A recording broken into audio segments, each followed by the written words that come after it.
2개월 이내에 정기적인 고혈압 약 처방을 받았는데 전 진료에서 당화혈색소가 높아서 중성지방 오메가를 추가로 처방받게 됐습니다. 이 처방이 바뀌었죠. 그럼 조금 시간이 지나서 당화혈색소 수치를 확인하려고 다시 피검사를 진행했습니다. 그럼 재검사에 해당돼서 고지해야 하는 거죠. 이 주변에 고혈압, 고지혈증, 당뇨 등 만성질환을 앓고 계신 분들 정말 많죠? 이런 분들은 어쩔 수 없이 유병자 보험으로 가입하셔야 할 텐데요. 그런데 여러분, 이 유병자 보험 가입할 때 고지 의무 그냥 아니오만 체크하면 끝일까요? 이 순간의 실수로 보험금은커녕 강제 해지 당할 수 있는 게 바로 유병자 보험입니다. 이 반대로 안 해도 될 고지를 해서 보험료만 비싸게 내는 분들도 너무 많죠. 오늘은 이 보험 가입 전 이거 말해야 하나 말아야 하나 이 고민하시는 분들을 위해 헷갈리는 유병자 보험 고지사항을 완벽하게 정리해 드릴 건데요. 영상 꼭 끝까지 시청하셔서 고지사항으로 스트레스 받는 일은 피하시길 바라겠습니다. 시청 전 구독과 좋아요 눌러주시고요. 바로 열어보겠습니다. 본 광고는 심의 기준을 준수하였으며 유효기간은 심의일로부터 1년입니다.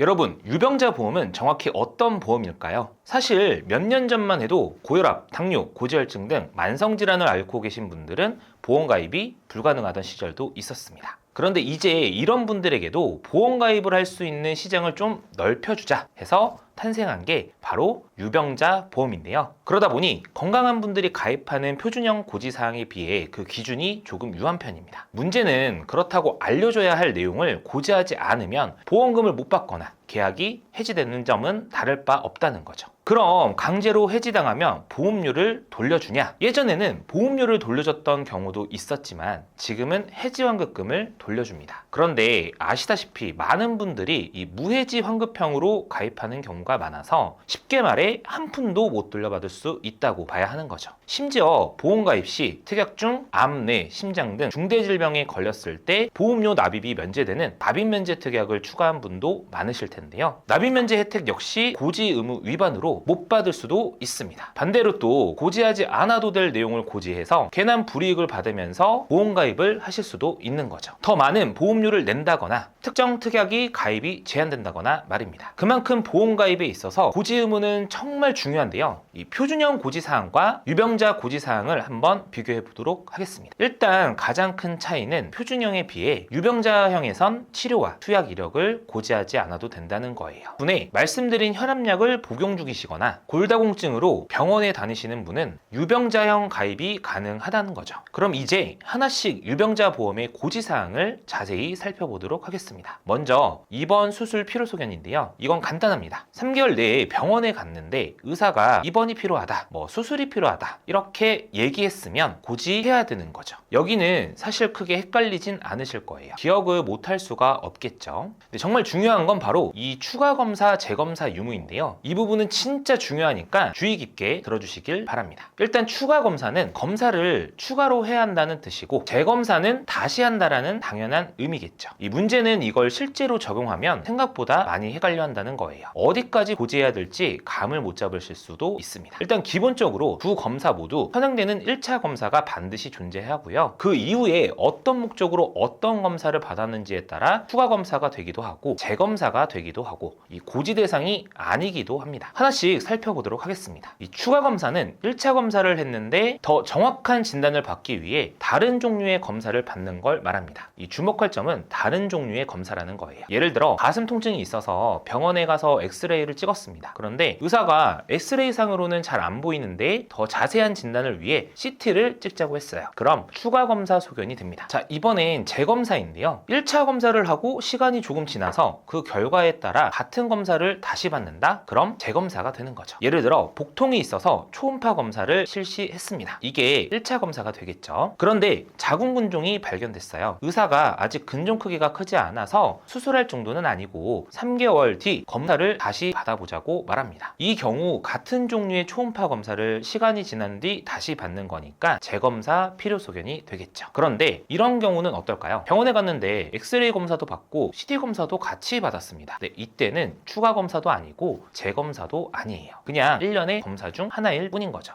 또 다른 케이스인데요. 아마 많은 분들이 이 내용이 정말 궁금하실 거예요. 만성질환자의 루틴 검사입니다. 이미 고혈압 진단을 받았고 정기적으로 혈압약을 타러 병원에 가야 하는 분들인데요. 혈압을 체크했는데 이전과 달라진 내용이 없다고 말합니다. 이 경우엔 고지 대상이 될까요? 정답은 아닙니다. 애초에 유병자 보험은 고혈압이나 만성질환을 앓고 있는 분들을 위한 보험이기 때문에요. 약을 타러 재방문하거나 혈압을 체크했는데 이전이랑 달라지지 않았다면 고지하지 않아도 됩니다. 그런데 반대로 혈압 체크나 피 검사를 했는데 뭔가 이전하고는 달라진 새로운 증상이 나타나게 됐어요. 이때는 고지 대상이 됩니다. 2개월 이내에 정기적인 고혈압 약 처방을 받았는데 전 진료에서 당화혈색소가 높아서 중성지방 오메가를 추가로 처방받게 됐습니다. 이 처방이 바뀌었죠. 그럼 조금 시간이 지나서 당화혈색소 수치를 확인하려고 다시 피검사를 진행했습니다. 그럼 재검사에 해당돼서 고지해야 하는 거죠. 요약하자면 만성질환자의 정기적인 루틴 검사는 이 고지 대상이 아니고요. 단 증상이 악화되거나 병동이 있어서 다른 검사를 받으면 추가 검사, 같은 검사를 다시 받으면 재검사가 됩니다. 이 부분만 잘 알고 계셔도 추가 검사, 재검사에 대한 고지사항 헷갈리실 일은 없습니다. 단 어떤 질병이든 최초 확정일로부터 3개월은 지나야 가입할 수 있습니다. 안 그러면 3개월 이내의 질병 확정 진단이나 의심소견에 해당되실 테니까요. 다음은 질병 확정 진단과 의심소견에 대해 알아보도록 하겠습니다. 일단은 의사가 질병이 맞다라고 한다거나 질병이 의심된다라고 말하면 해당되는 건데요. 이 중요한 건 어차피 유병자 보험의 고지사항이라 이미 확정 진단, 의심소견이 된 상태에서 시청하시는 걸 겁니다. 그렇기 때문에 관심 있는 내용은 조금 다른 부분이겠죠. 예를 들어 당뇨 진단을 받은 뒤 3개월 이내에 이 당뇨약을 처방받았다거나 말입니다. 이런 경우에는 확정 진단 자체는 이미 3개월 지난 시점이라 이 고지사항에 해당되지는 않아요. 아까 말씀드린 것처럼 표준체에 포함된 3개월 고지사항 중 투약이 유병자의 고지사항에는 없으니까 말이죠. 그런데 이제 뭔가 이상 소견이 추가로 발견돼서 다른 종류의 검사를 받았다거나 같은 종류의 검사를 다시 받으면 추가 검사, 재검사에 해당되게 됩니다. 이번에는 추적 검사를 한번 살펴보도록 하겠습니다. 예를 들어 자궁근종 추적 검사, 갑상선 결절 추적 검사 등이 있습니다. 이런 검사들은 병증의 변화를 체크하기 위해 받는 검사인데요. 이 정기적으로 받는 이런 추적 검사들도 앞서 말씀드린 추가 검사, 재검사와 마찬가지로 병증의 이상이 없으면 고지할 필요가 없습니다. 단 역시 병증의 진행이 있어서 추가 치료를 받았다거나 이전에 없던 검사가 추가되면서 추가 검사, 재검사에 해당되어 고지를 하셔야겠죠.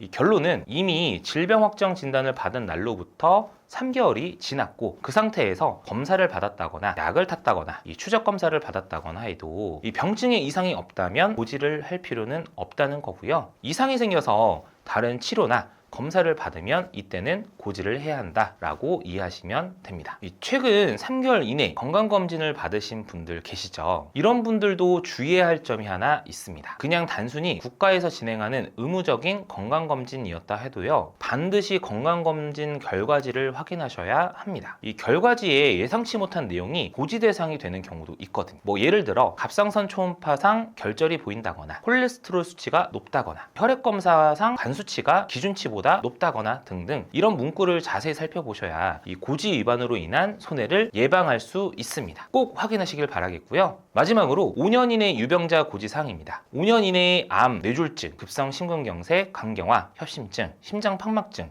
6대 질병에 대한 진단, 입원, 수술을 기본적으로 물어보는데요. 글자 그대로 해석하시면 되는데 이런 분들 계실 겁니다. 암에 진단되고 7년이 지났다. 뇌졸중 진단 후 치료를 받았고 6년이 지났다 등등 해당되시는 분들이죠. 이미 그래서 보험의 중요성을 잘 알고 계시는 분들인데요. 하지만 이 중대질병에 걸렸다는 이력 때문에 보험 가입이 많이 어려우실 겁니다. 실제 저희 구독자님 중에 뇌졸중에 진단된 지 5년이 지났고 입원 수술한 지도 5년이 지난 분이 계셨어요. 그런데 아스피린 약은 꾸준히 처방받고 계셨습니다. 확인해보니 아스피린 약 처방 시에 질병 코드가 뇌졸중이라고 고지사항에 해당되는 거 아닌가 하고 걱정하셨는데요. 일단 입원 수술은 없으니까 아스피린 약 처방이 진단에 해당되는지 아닌지만 살펴보면 되겠죠. 결론부터 말씀드리면 고지사항이 아닙니다. 이 진단이라고 하는 건요, 최초의 진단을 말하는 겁니다. 아스피린은 뇌졸중 진단의 요건이 아니에요. 일예로 급성심근경색증 진단을 위해서는 혈액검사, 심전도 검사, 심장 초음파 검사, 관상동맥 조영술 등을 통해서 이 이상 반응을 확인한 후 최종 진단을 내리게 되어 있습니다. 이렇게 중대질병의 진단 확정을 내리기 위해선 필요한 여러 조건들이 있는데요. 이 뇌졸중에 의한 아스피린 약 처방은 진단 요건이 아닙니다. 이 아스피린 약을 먹기 전에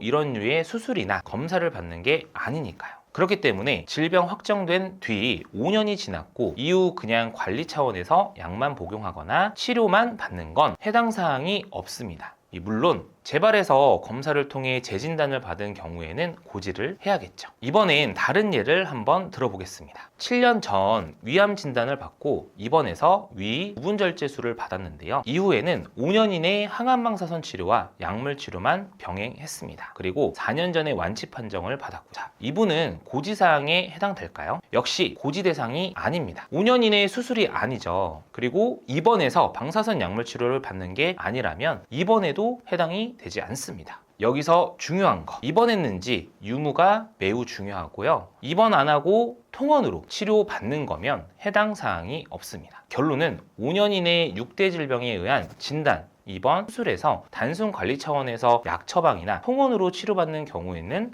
해당되지 않는다고 보시면 되고요. 제일 중요한 건 입원 유무다, 이렇게 보시면 되겠습니다. 지금까지 헷갈리는 유병자 고지사항에 대해서 알아봤는데요. 어느 정도 감이 좀 잡히셨을까요? 고지사항 내가 설계사도 아닌데 꼭 알아야 되나? 라고 생각하실 수 있습니다. 그런데요, 이 고지사항으로 손해보는 건 설계사가 아니라 바로 가입하시는 여러분들입니다. 아픈 것도 서러운데 고지 내용까지 직접 입증해야 되고 계속 보험금 지급 조사를 받는다거나 하는 상황에서 스트레스를 받으셔야겠죠. 괜히 이 찜찜함 때문에 이것 때문에 괜히 못 받는 거 아닌가 하는 걱정은 아예 안 하시는 게 좋잖아요.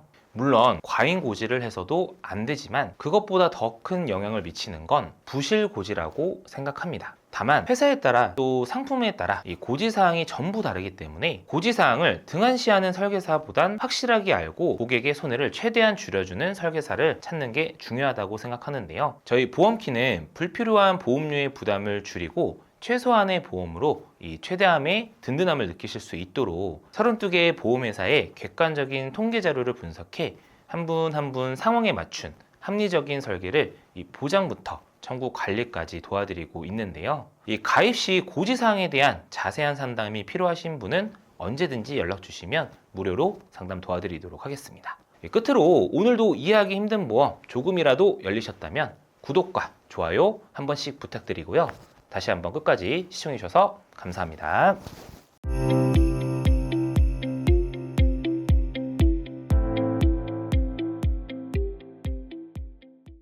본 광고는 심의 기준을 준수하였으며 유효기간은 심의일로부터 1년입니다.